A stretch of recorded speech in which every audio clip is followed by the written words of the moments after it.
Saludos amigos, una vez más nos encontramos para estas reflexiones pastorales, a la vez que seguimos insistiendo para que nos ayuden suscribiéndose, compartiendo estas con otras personas para que llegue a más esta reflexión, esta escucha atenta e interiorizada de la palabra del Señor.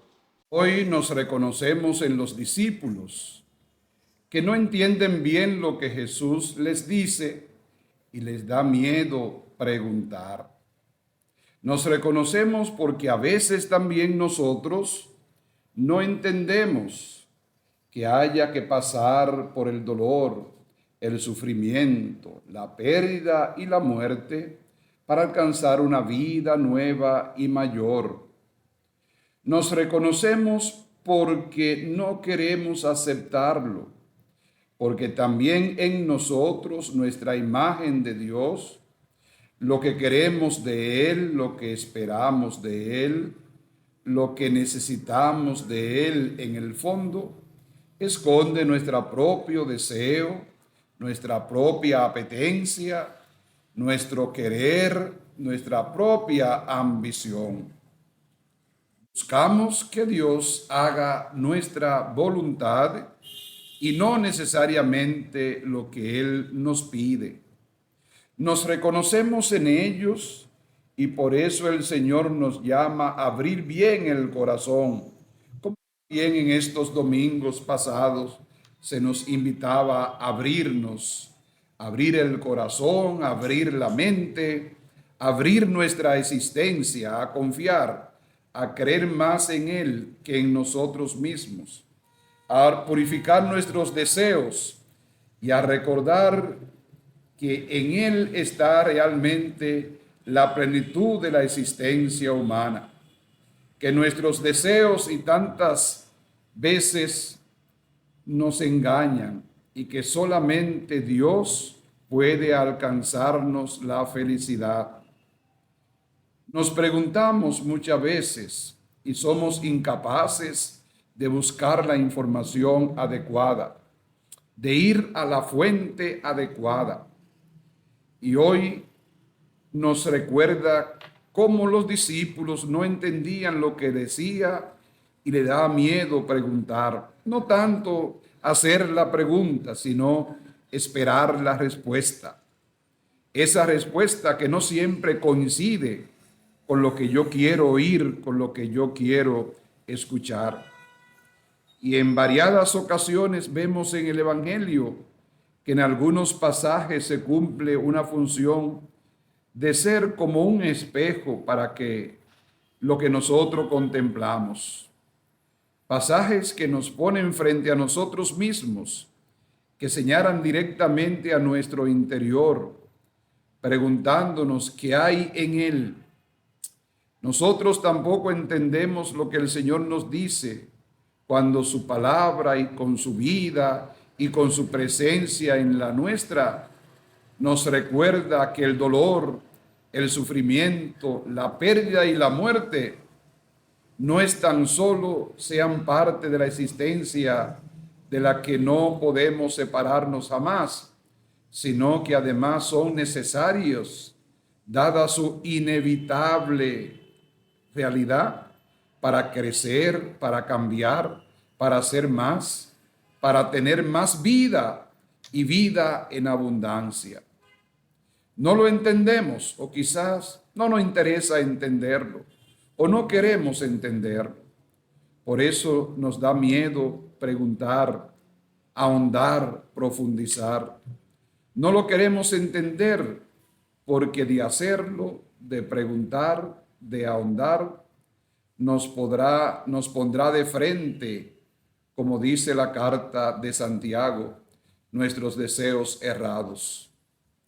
Pedís y no recibís, porque pedís mal. Pedimos mal a la vida, al mundo y a Dios, porque pedimos de forma egoísta, buscando nuestro propio interés. Pedimos buscando nuestro propio bienestar, nuestro propio placer y comodidad, nuestro propio interés. Escuchar y contemplar la palabra es un buen antídoto contra ello. Es una buena manera de preguntarnos cuáles son las razones por las que nos acercamos a Dios y nos ayuda a descubrir que pedimos que no es lo que Dios quiere para nosotros. Nos trata de confrontar con dónde ponemos nuestra esperanza y nuestros deseos.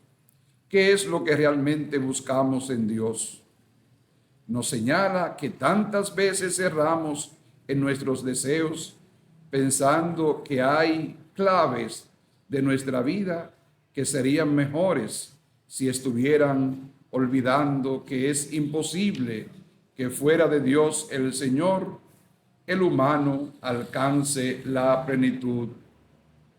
Por el camino habían discutido quién era el más importante, algo que los humanos siempre buscamos, que nos lleva a compararnos con el otro, con los demás.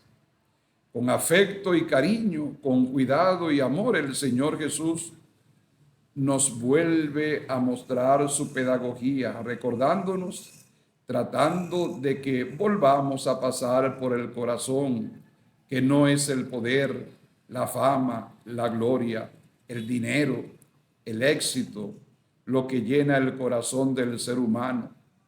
Les da una idea y les muestra un gesto. Idea solamente sirviendo a los demás. El corazón del hombre lo podemos ejemplizar colocando un niño, los más pequeños y vulnerables, los que no cuentan, a los que nadie echa en cuenta, y ponerlo como modelo de cómo han de ser las personas sencillas, sinceras, espontáneas y vulnerables. El que me acoge a mí, no me acoge a mí, sino al que me ha enviado. Hay una pregunta que quizás nuestro mundo de hoy más que nunca se hace constantemente, aunque no la verbalice del todo. ¿Por qué fiarnos de lo que dice Jesús? ¿Por qué si todo clama con el mensaje contrario? Que la felicidad y la plenitud vienen del poder, del tener, de la fama y del éxito, y que la pequeñez, el servicio, la debilidad son fuente de malestar. ¿Hemos de aceptar lo que Jesús enseña? ¿Con qué autoridad podemos aceptar su mensaje? El Señor Jesús nos lo dice. No es solo su palabra, es que su vida es testimonio de la promesa del amor de Dios. Si Dios, que nos conoce más que nosotros mismos, si como creador nos ha hecho de una determinada condición, solo bajo su autoridad se puede recordar al ser humano quién y para quién está hecho. Lo condenamos a muerte ignominiosa, pues según él dice que Dios lo salvará. Escuchamos en la primera lectura. Y es que no solo la palabra de Jesús es la que acredita y da autoridad a su enseñanza, es toda su vida y sobre todo su entrega hasta la muerte por amor a Dios y al ser humano, la que corrobora su mensaje, señalándolo Dios con su resurrección. Jesús resucitado, Hijo de Dios vivo, es palabra del Padre que enseña al ser humano su más profunda realidad, amando y sirviendo, cuidando en naturalidad y sencillez. Es como el ser humano se desarrolla en plenitud, cuidando el deseo y poniendo su mirada afuera de sí mismo. Es como el hombre realmente alcanza a ser quien está llamado a ser. Desde la dimensión más profunda y espiritual, es desde donde la persona puede planificar su vida. Es ahí, en la entrega incondicional, donde cada día vamos forjando nuestra felicidad, Vamos construyendo nuestro cielo. Vamos haciendo opciones que nos hacen felices aquí y en la eternidad. Y podemos concluir haciéndonos algunas preguntas. ¿Qué experiencia de mayor sentido y de plenitud del corazón puedo recordar? ¿Con qué tiene que ver esto en mi vida? ¿Dónde pongo yo los deseos de mi corazón? ¿Dónde están las aspiraciones más profundas de mi felicidad? ¿Qué recuerdo de servicio y de cuidado tengo? ¿Vuelvo a pasar por el corazón para abrirme al sentido de la existencia? ¿Cómo va la medida de mi confianza en la enseñanza del Señor Jesús? ¿Cómo medito y hago mía su palabra siempre y particularmente en este tiempo o este mes de la Biblia?